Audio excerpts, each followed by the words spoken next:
So, hello friends and welcome again to my channel Faisai.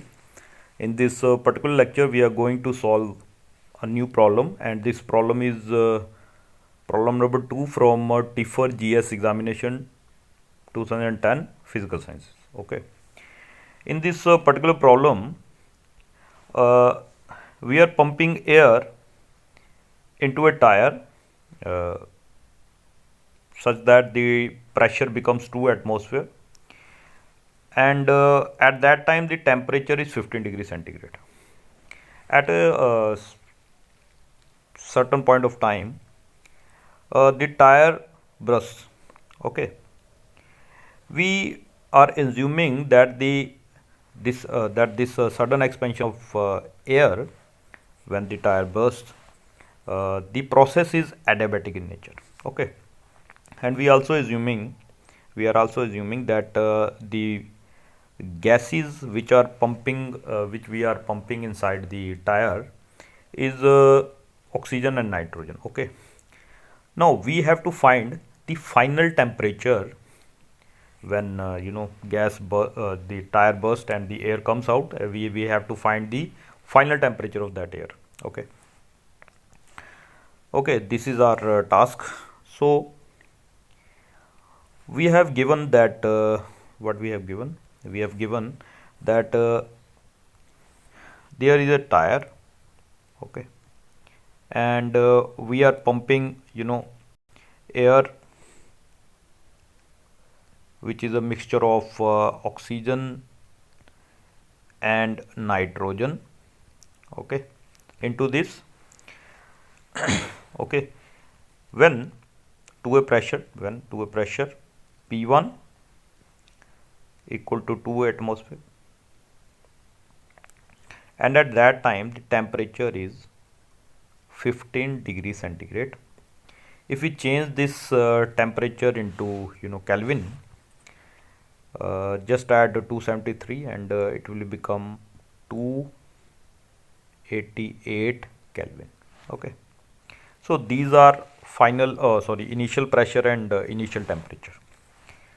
Now at a particular point the tire bursts. Okay,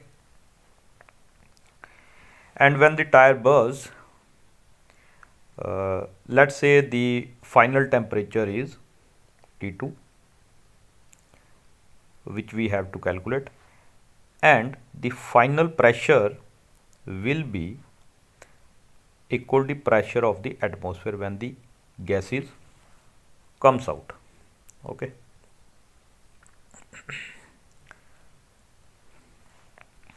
now we have given that this process is adiabatic in nature. Okay, process is adiabatic. Okay, for adiabatic process we know that adiabatic process satisfy a relation P1 V1 raised to power gamma is equal to P2 V2 raised to power gamma. Okay, where P is pressure, V is volume, and gamma is the ratio of specific heat at constant pressure to the specific heat at constant volume. Okay, now since we have to calculate the the temperature, so we have to change this relation into a suitable form. Okay, let's move to another page. Okay,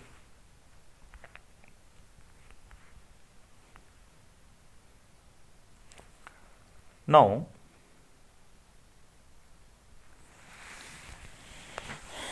we have this P1 V1 raised to power gamma is equal to P2 V2 raised to power gamma. We know that that the ideal gas equation says that PV is equal to nRT. So we can say that P1 V1 is equal to NR T1 and P2 V2 is equal to NR T2. Okay. Now we have to eliminate V from here. Okay. So let's put V1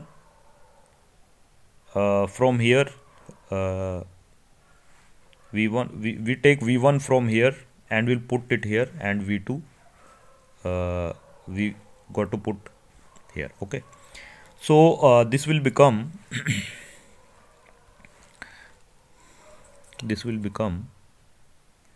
P1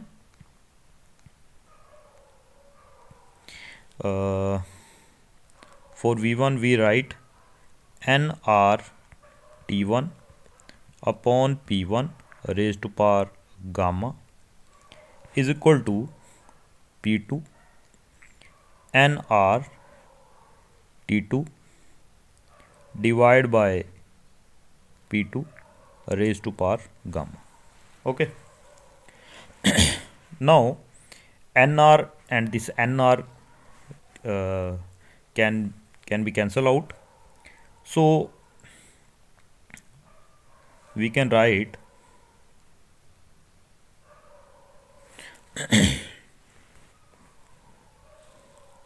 on simplifying everything, we will get P1 raised to power 1 upon gamma minus 1 into T1 is equal to P2 raised to power 1 upon gamma minus 1 into T2. This is the relation that we will use to find the final temperature. Okay. Now final temperature is T2. Okay. So T2 can be written as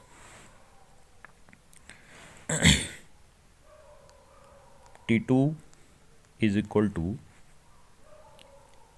P1 upon P2 raised to power 1 upon gamma minus 1 into T1. Okay. Now let's put all the values.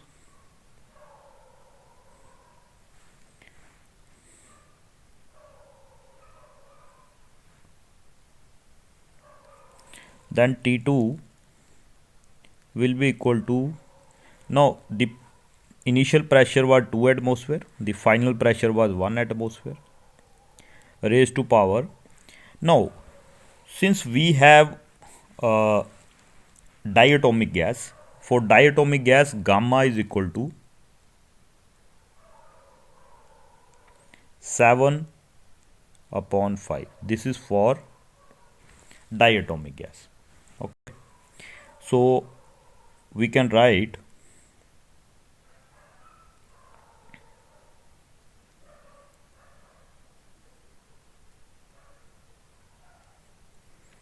uh, 1 upon 7 upon 5 minus 1. Okay, this is 1 upon gamma minus 1, and the initial temperature was 288 Kelvin. Okay.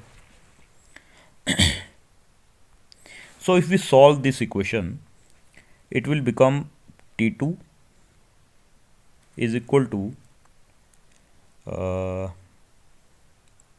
2 raised to power, it will become minus 2 upon 7 into 288. Okay. So T2 is equal to 288 divided by 2 raised to power 2 divided by 7. Okay. Okay. If we further solve it,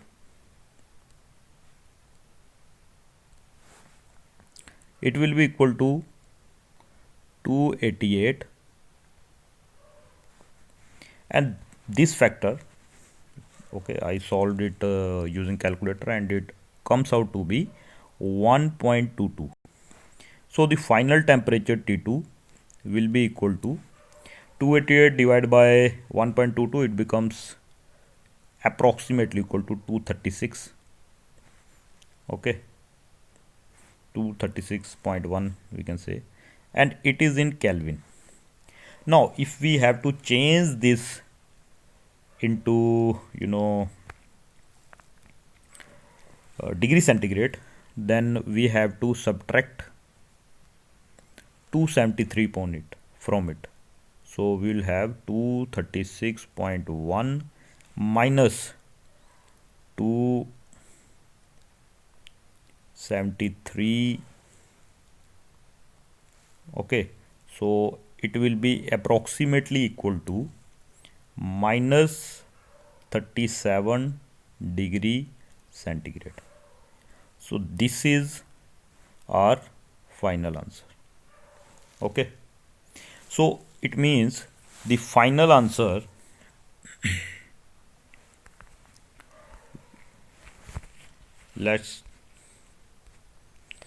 the final answer for this problem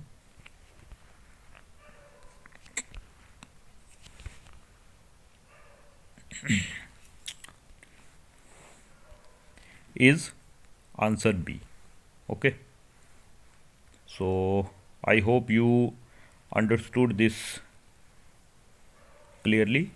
Okay, so we'll meet you in the next class. Okay, in the next lecture we will try to solve another problem. Till then, okay, bye. If you have any doubt, then you can ask me in the comment section. Okay, then okay, bye.